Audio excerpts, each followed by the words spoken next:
No way, dude. So last weekend I pulled my shoulder out at Bussy, and apparently my boat went 30 kilometers downstream. We're all the way down in the old rafters, the old wilderness tours.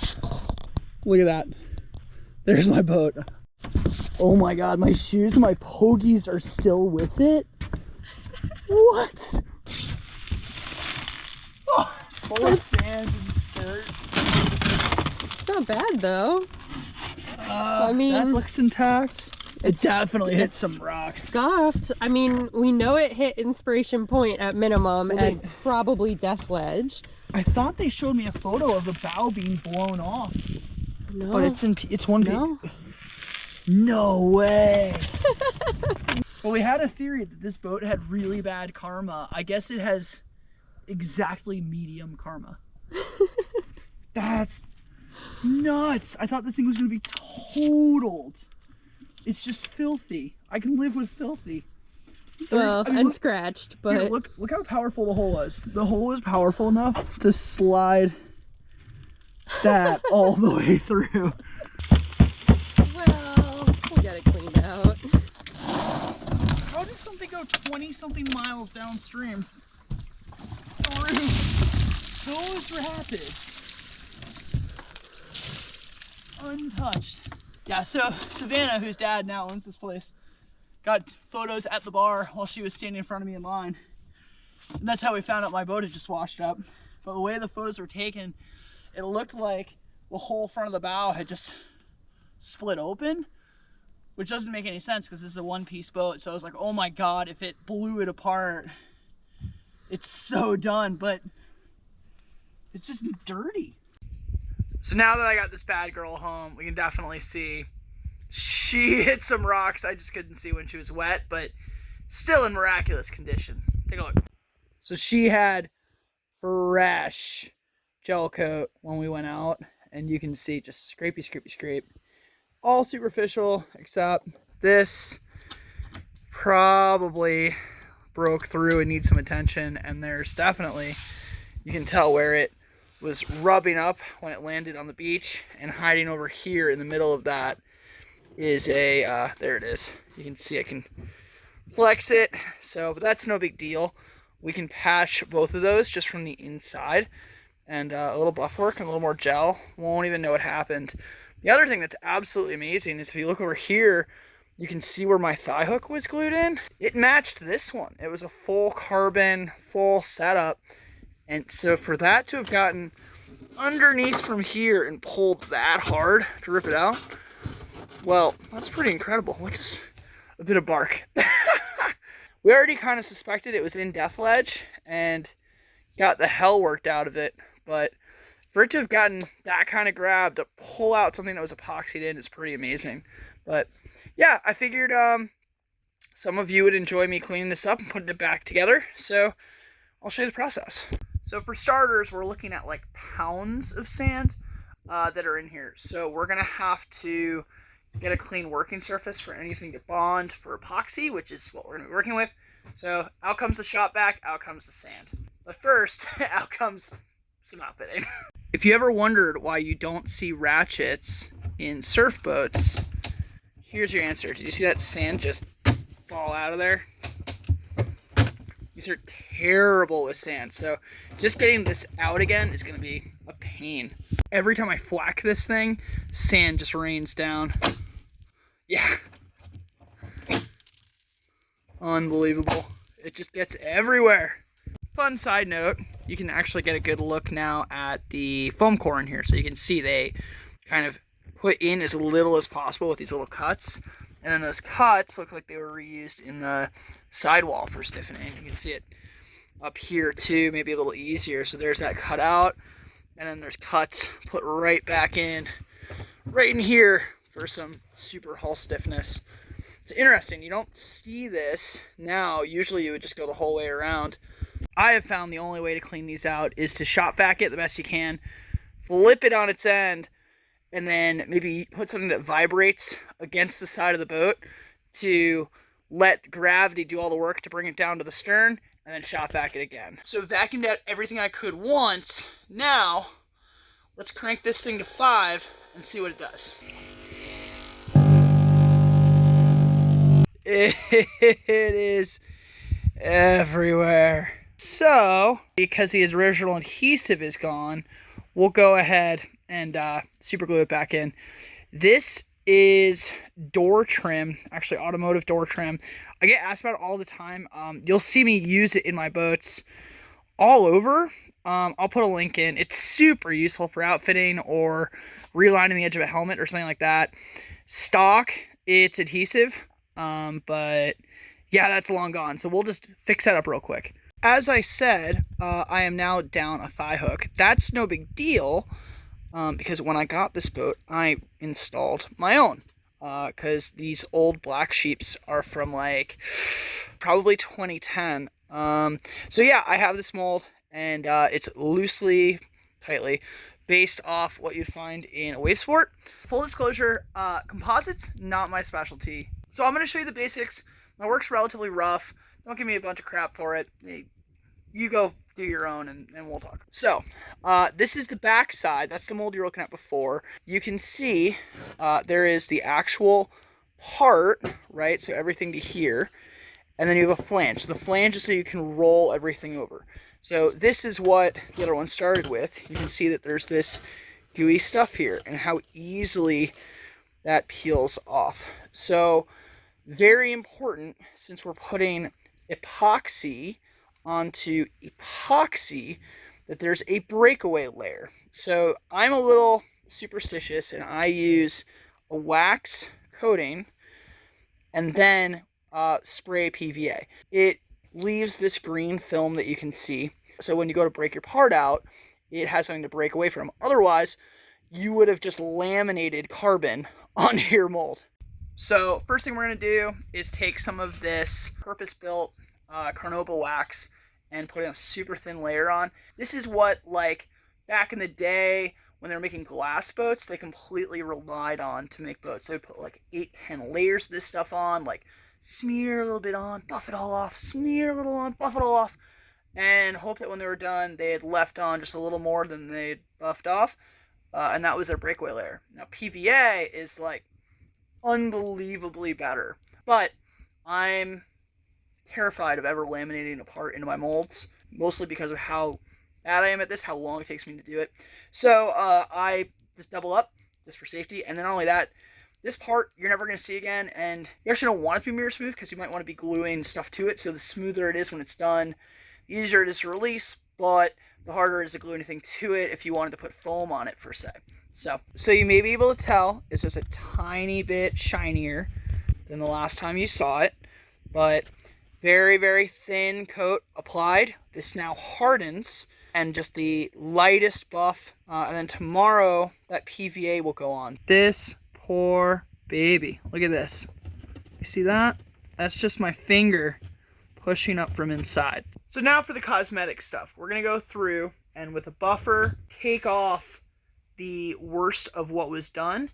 So clean the gel coat off, see what we can do with the scrapes, and just without taking any real material off, just, quick pass. And honestly, that's going to do 98% of the work.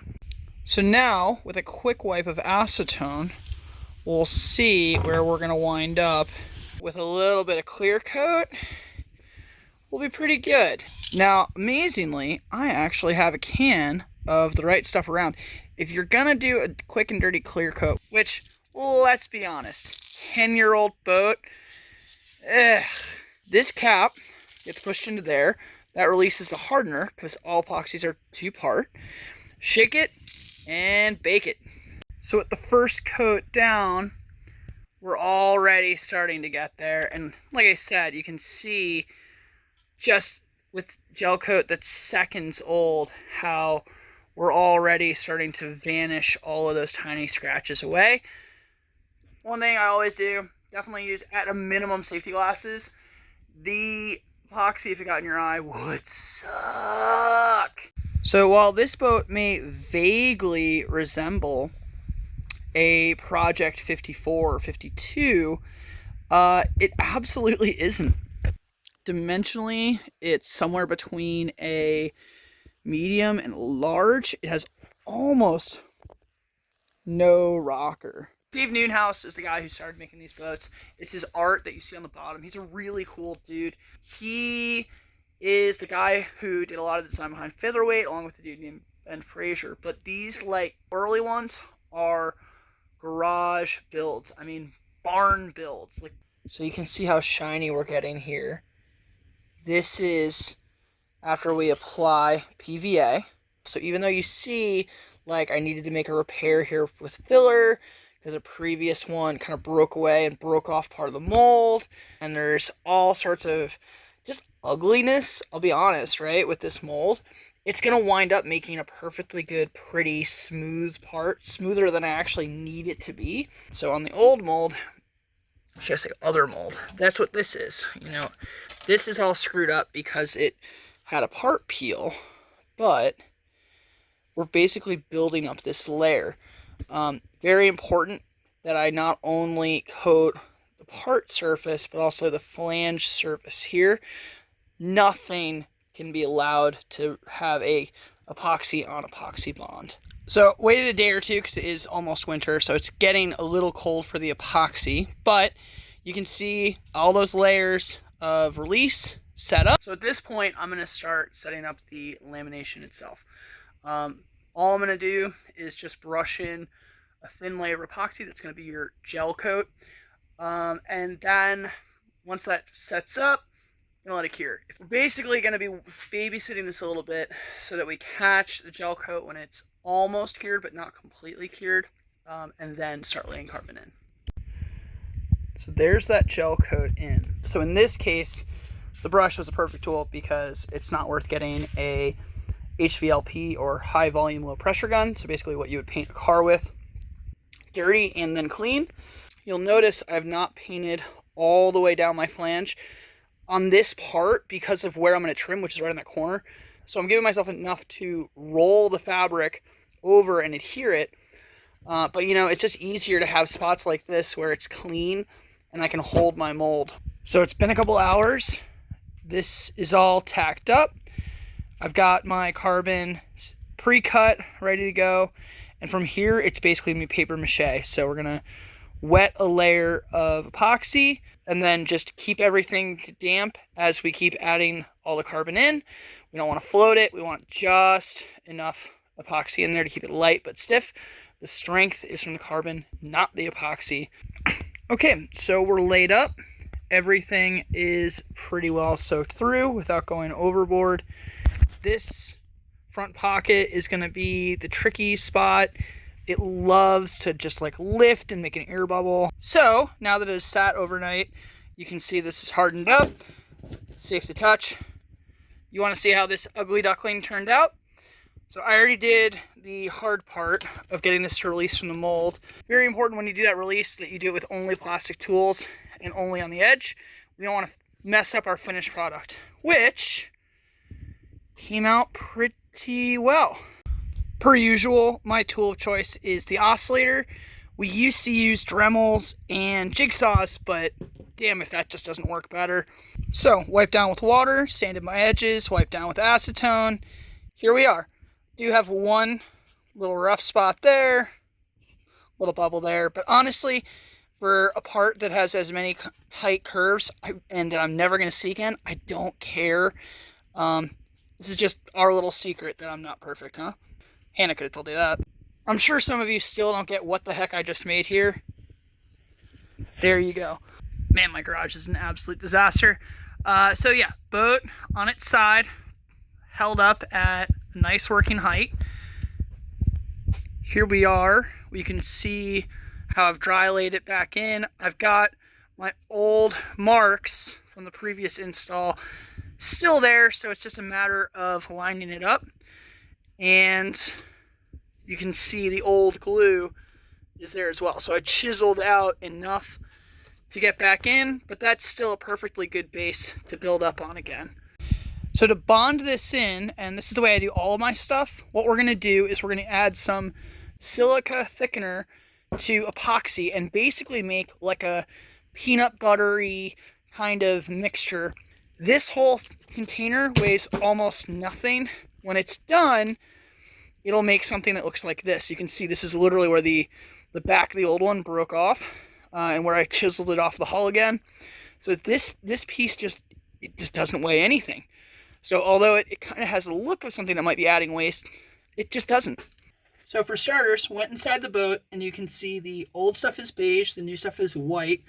Part of the reason this failed, honestly, is I was running out of stuff, so I didn't make it thick enough. But we've added a layer on top, and what that does is now it gives me a direct transfer when I go to test fit in my thigh hook. So what that means is when I placed it in, those two bands came back. So what I know I need to do now is add filler on this side and really work it into all those nooks and crannies.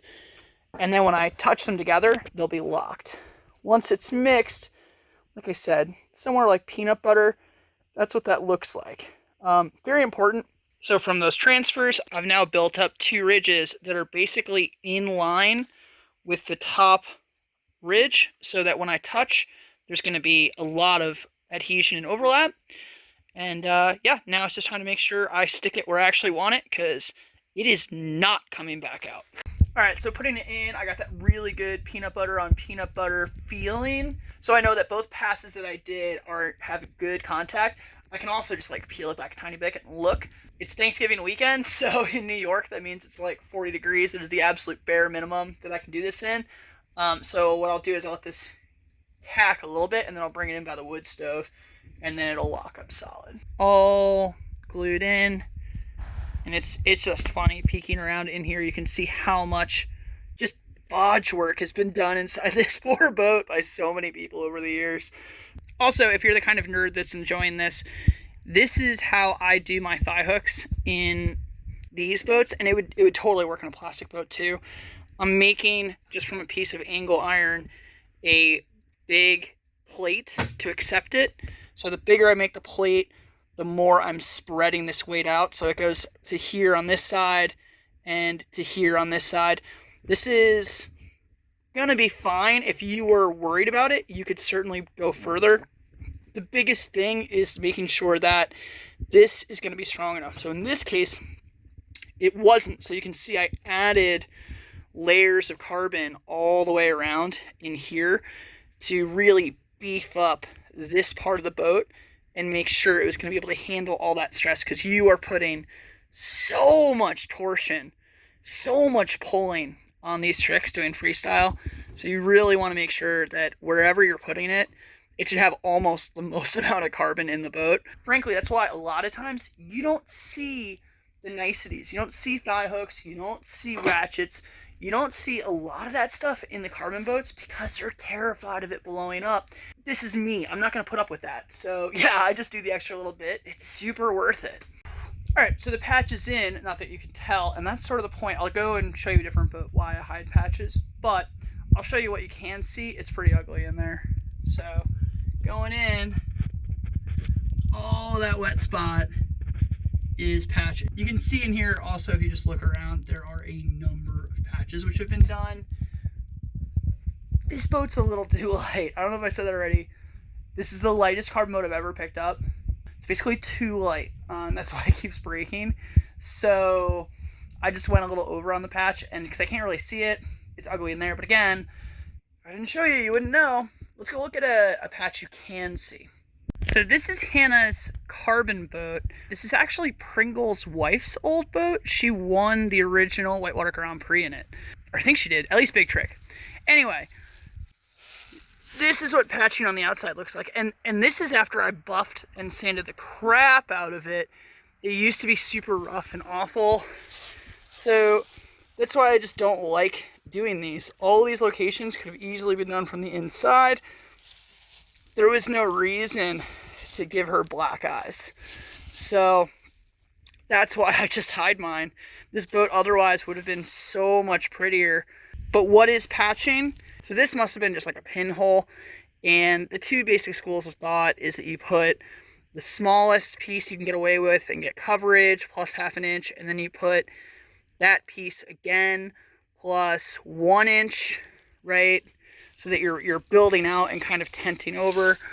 I tend to just go out 1 inch twice and just put 2 layers on. This looks like someone did it with 6-ounce cloth. So it's the same way I do it. There's really not much to it except not making an enormous mess. So if you're doing it on the outside, I would mask the area off, try to like really manage those strays, but it's what it is. And before I go, just going back to no one does it this way, you'll notice these are piranha thigh hooks. There was just nothing to grab onto in this boat, and I actually, when I got this boat, it had probably almost half of its own weight again in just foam everywhere because no one wanted to drill any holes or do anything, but it also desperately needed something. So this is out of some old piranha boat, just a quick kit, and made an aluminum bar that goes from here to here behind that, screwed it in, gave her the full gambit. But most seats are going to mount the exact same way that the Solemn seats mount, which is basically the same way that a Waka or something like that mounts. There's just one bolt hiding right back here, and that bolt right there is the only thing holding the boat in. So it's screwing in to this tab coming down off the cockpit rim, and the cockpit rim is glued in separately so all those curves work, but that's it. The major problem with that though is this becomes so tight to try and get a skirt in. So we have to have a special skirt for Hannah to work with just to get her skirt in. And that is super annoying. Long story short, if you can, don't have your shoulder come out and swim at MiniBus. Amazing that thing survived 30K on the river. Thanks for sticking along if you're still here. Definitely a long one, but something you don't see every day. And it's important to remember that our history in this sport came from renting molds and making your own boat. I mean, and then like when you were done, resealing it and re-waxing it so the next guy could just make his boat and go. And you would just like rent or borrow that mold from your local boat shop. Can you even imagine? Crazy.